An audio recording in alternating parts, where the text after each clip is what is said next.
यहाँ आना आसान है, जाना आसान नहीं है।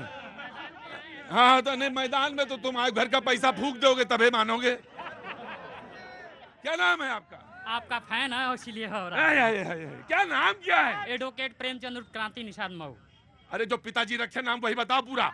कितना बड़ा का नाम ना बता दिया। हाँ नाम। एडवोकेट प्रेमचंद। अरे पिताजी थोड़ी ना एडवोकेट रखे।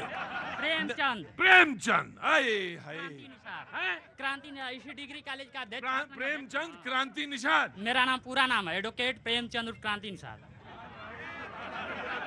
कॉलेज का छात्र संघ अध्यक्ष प्रत्याशी भी रहा। अच्छा यही के अध्यक्ष, यही सामने वाले स्कूल के। हाँ, छात्र संघ तो कौन सा गठबंधन बनाया है आपने? पीडीएम गठबंधन से संयुक्त पीडीएम उम्मीदवार। मतलब? पिछड़ा दलित मुसलमान। अरे ये तो समाजवादी वाला है। अरे तो उसी गठबंधन से निकल के आई है पल्लवी पटेल। हाँ तो आप भी वहीं से वो निकले। पीडीए बनाए थे।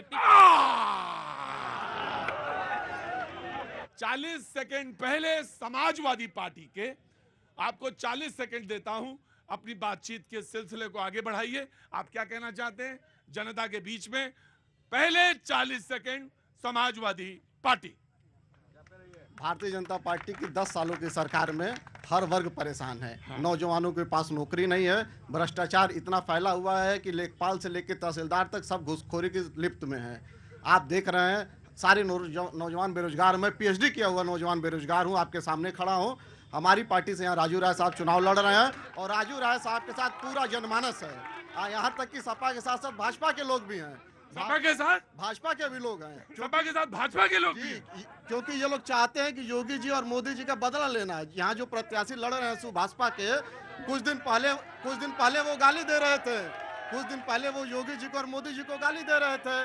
तो आज वो लड़ाई के मैदान में है और सारे लोग चाहते हैं कि उनसे अपना बदला ले लें। तो यहाँ बदला लेने का मौका है। राजू राय साहब जीतेंगे तो सबका बदला पूरा हो जाएगा। हंस रहे हैं, मुस्कुरा रहे हैं। यहाँ चुनाव है, यहाँ आदमी मरा जा रहा है। देखिए कितना लंबा चुनाव हो गया साहब, कितना लंबा चुनाव हो गया। हाजी, हाजी खड़े हुई, कितना हाजी जानबूझ के करवाया जा रहा है। बहुत लंबा चुनाव। घोटाला करने के लिए इतना लंबा चुनाव हो रहा है। आज तक के इतिहास में इतना लंबा चुनाव नहीं हुआ था। ईवीएम इसलिए नहीं आया था कि 2-2 महीना चुनाव होगा। ईवीएम इसलिए आया था कि 24 घंटे में रिजल्ट आएगा और ईवीएम इसलिए आया था 1 महीने में चुनाव होगा, 4 चरण में होगा। इससे पहले 4 चरण में चुनाव होता था, हम लोगों ने भी देखा है। नहीं देखिए, मैं हाँ की सरकार है। अच्छा कोई बात नहीं, बैठिए। समाजवादी पार्टी बैठिए। अच्छा ठीक, जी बोलिए। सर मैं ये कहना चाहता हूँ कि जैसे भैया कह रहे थे कि चुनाव लंबा घोटाला करने के लिए हो रहा है। हाँ। लेकिन ये ऐसे लोग हैं जिनको अपने न ईडी पे भरोसा है, न सीबीआई पे भरोसा है, न अपनी सेना पे भरोसा है, न संसद पे भरोसा है और न अपने चुनाव वाले पे भरोसा है। किसी पे भरोसा नहीं है। पता नहीं कौन सी सोच ये लोग रखते हैं, कौन सी मानसिकता है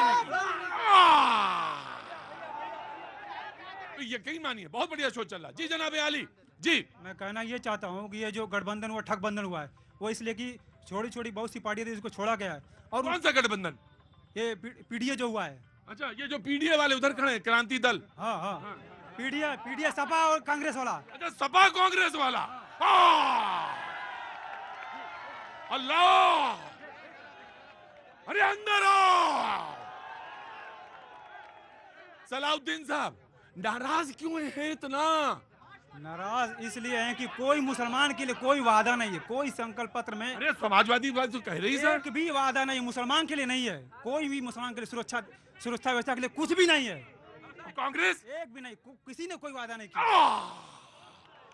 सलाउद्दीन भाई बहुत नाराज हैं, तशरीफ रखिए उधर।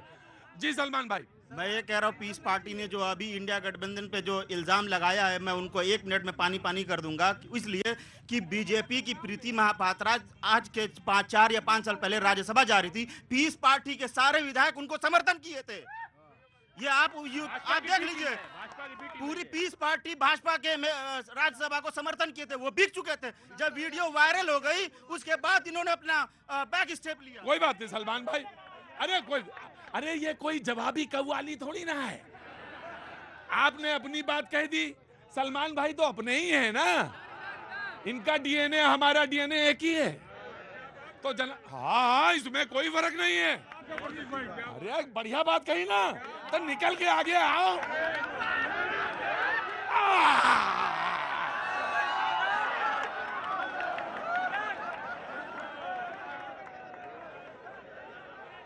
तुम्हारा डीएनए और हमारे डीएनए में कोई फर्क नहीं है, बस फर्क एक ही है कि आपकी इबादत का तरीका और मेरी इबादत का तरीका जुदा है, बस बस।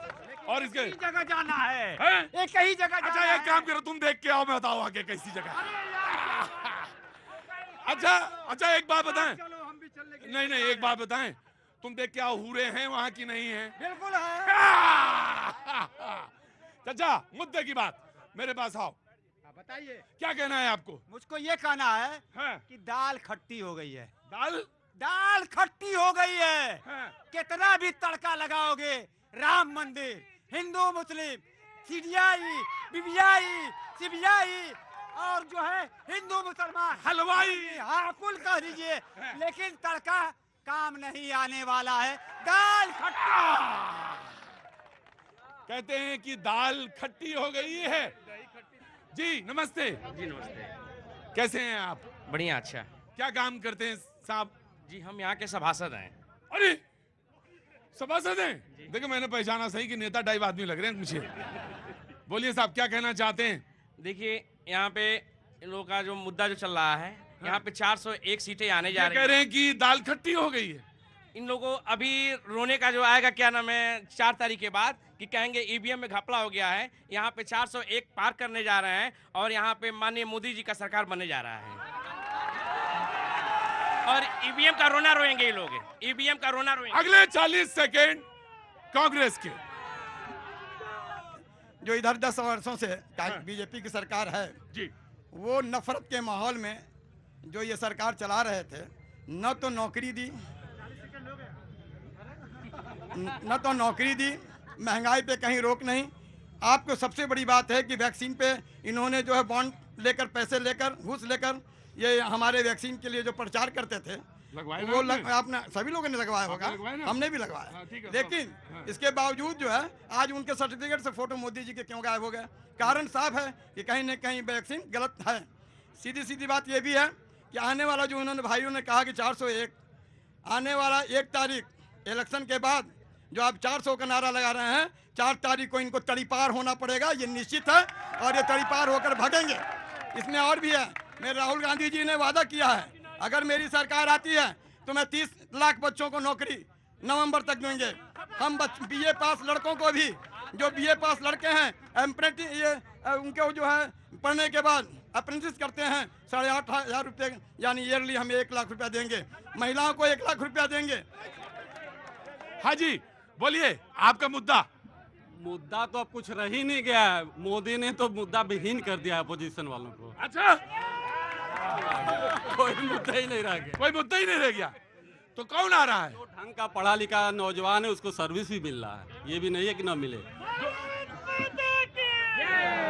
एक एक करके आओ, इधर आओ, बताओ कौन कौन से मुद्दा? सर बेरोजगारी का मुद्दा आप देख रहे हैं। एक मिनट देखिए भैया जी देखिए, बेरोजगारी का मुद्दा। और सर भाई ये क्या कर रहे हो यार? हाँ जी, जैसे सर आपने कहा कि नेताओं की पेंशन खत्म हो जाए, शिक्षक की पेंशन में तैयार है, तो इसको खत्म तो करिए। नेताओं की पेंशन 5 एक बार सांसद बन गए, वो नेता कहते हैं कि मुझे तो 1 लाख रुपए की चाय पिलानी पड़ती है हर महीने में। सर ये तो मैं नहीं जानता, लेकिन 1 रुपए में उनका आवास का तो खर्चा हो जाता है। 1 रुपए क्या नाम है कि भोजन सब चीज का 1 रुपए लिया जाता है। बोले मुद्दा तो नहीं खत्म है, मुद्दा विहीन तो नहीं, मुद्दा तो बहुत सारे हैं। बोलो, खड़े हो जी, हाँ बोलो। रुको, अरे तुम हो बिल्कुल एकदम सूरज। अरे पहले तो नाम बताओ। मेरा नाम आलोक सिंह है। और पिताजी का नाम? मैं पूर्व प्रधान। अरे पिताजी का नाम? श्री समर बहादुर सिंह। हाँ बहुत अच्छा। क्या काम करते हैं आप? मैं प्रधान हूँ पासा, प्रधान बड़ी ग्राम सभा का। अरे कि राजीव राय पढ़े लिखे एजुकेटेड आदमी है, उनके जैसा आपने 100% डिबेट किया होगा उनके साथ। घोसी की जनता ये जान चुकी है कि मेरी आवाज संसद में कोई ऊंचा कर सकता है तो सिर्फ राजू राय एक ऐसा आदमी है जो अपनी आवाज जनता के बीच में ले जाकर पेश कर सकते हैं। दूसरी चीज ये है कि ओम प्रकाश राजभर ने अपनी भाषा से, अपनी विचारधारा से आज उनके लड़के को नीचे बैठा के, यही डिप्टी सीएम आए थे और ठेंगुने के बगल आपने टीवी पे देखा होगा, बैठा के पैर छुआ जा रहा है। अगर भाषा ऐसी नहीं रहती, मोदी जी को बोले, योगी जी को बोले, आम आदमी को कल मेरे साथ आए तो मेरे नेता को सफाई भेज रहे थे कि उनको सफाई तो उनका घर है, वो दीपक जलाने नहीं जाएंगे, होली मनाने जाएंगे, उनको सफाई। तो इस तरह की भाषाओं से चुनाव उनका खत्म हो चुका है और पूरी तरह से समाजवादी पार्टी की तरफा चुनाव जीत रहे हैं। जी बोलिए जनाब, अब चुपचाप बैठना। हाँ बोलो। प्रधान जी ने कहा है कि जो सपा के प्रत्याशी हैं वो पढ़े लिखे शिक्षित हैं, तो उनके जानकारी में कम से कम बता दिया जाए कि जो भाजपा के प्रत्याशी एनडीए के प्रत्याशी हैं 3 विषयों से पीएचडी हैं, 3 विषयों से पीएचडी हैं। और रही बात दूसरी बात यह है कि भारतीय जनता पार्टी अपने कार्यकर्ताओं को देवता मानता है और देवता मान के जो है कि उन्होंने प्रणाम किया था, न कि जो है कि उनको नीचे झुकाया गया था। उन्होंने कार्यकर्ता को देवता मान के प्रणाम किया था। इतना स्पष्ट कर दे रहे हैं सभा के लोग। ठीक, अगले 40 सेकंड सुहेल दो पार्टी के, 40 सेकंड आपके कैंडिडेट आप ही के हैं। यहाँ से समाजवादी पार्टी के लोग व्हाट्सएप यूनिवर्सिटी पे पढ़ के आते हैं, उनकी प्रश्न का उत्तर देता हूं कि संविधान जब से कांग्रेस की गवर्नमेंट आई, जितने वर्ष उन्होंने इस देश पर शासन किया, उन्होंने लंबे करीब 21 अमेंडमेंट किए संविधान में। मैं उसका ब्यौरा आपको दे सकता हूं अगर आपके पास समय हो। दूसरा, आपने ओम प्रकाश राजभर जी के, हमारे राष्ट्रीय अध्यक्ष जी के लिए जो टिप्पणी की, पहले प्रश्न का उत्तर दूं कि हमारा प्रत्याशी doctor Arvind Rajbhar well educated व्यक्ति है, पीएचडी है, कई विषयों में परास्नातक हैं। दूसरी बात मैं कहना चाहूंगा कि जनता जनार्दन का अर्थ भगवान विष्णु से जोड़ा जाता है। जनार्दन के अगर आगे हम बार बार नतमस्तक होंगे, फिर होंगे और सदैव होंगे। डॉक्टर अरविंद राजभर जिस मंच पर जाते हैं, मुझे उनकी कई रैलियों का संबोधन करने का मौका मिला है। मैंने उनको जनता जनार्दन को दंडवत होते देखा है और सनातन धर्म में दंडवत होने की परंपरा है। ये आपको जानकारी के लिए बता दूं प्रधान जी, ये जनता जनार्दन के सामने यदि प्रत्याशी दंडवत होता है तो ये जनता के लिए हमारा उनसे आशीर्वाद। हाँ जी बोलिए, कुछ कहना चाहते हैं? नहीं, कुछ कहना नहीं, कुछ नहीं कहना चाहते। मैं आपसे आशीर्वाद की आकांक्षा करता हूँ। जी बोलो बेटा। शुभम नाम है। मैं माननीय सपा की जो प्रवक्ता सुजीत सिंह, वो अभी बोले हैं कि मैं पीएचडी किया हूं और बेरोजगार हूं, तो मैं यहाँ उनको बता सकता हूं कि पीएचडी किया हुआ व्यक्ति कोई भी बेरोजगार नहीं हो सकता है, क्योंकि अभी भी हमारे महाविद्यालय में पीएचडी विद्यार्थी खोजा जा सकता है और उनको नौकरी में। और मैं ये भी बता दूं कि उनकी रुके और बता दूं उनकी खुद की 2 महाविद्यालय हैं और वो स्वयं पूर्व ब्लॉक